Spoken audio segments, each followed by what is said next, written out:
malipayon ang Ginoo. Ilhon ta ang bato sa atong kaluwasan. Yukbuan ta siya uban sa pasalamat.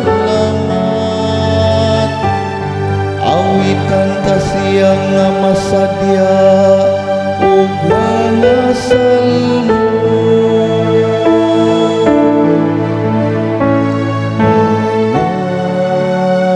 Mangadto kita sa Ginoo ug daygon ta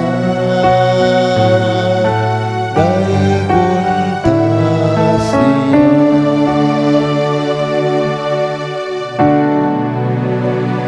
Kayang Ginoo halang doon nga Dios, o usa kadakong hari labaw sa tanang mga Dios. Sa iyang mga kamot ana ang mga kahiladman sa yuta ug ang kinatumyan sa kabukiran iya usab.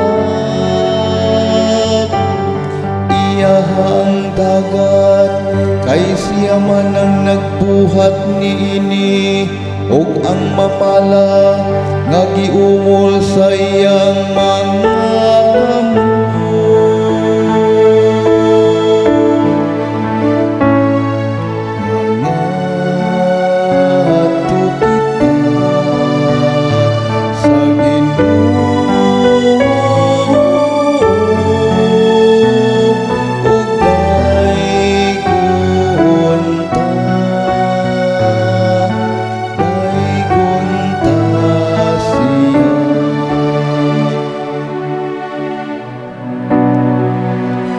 Mari kamo muduko kita diha sa pagsimba.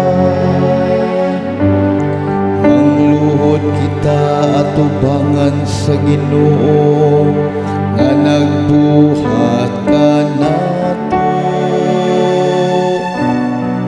Kay siya man ang atong katawhan nga iyang gidumala, ang panon nga iyang gitultol.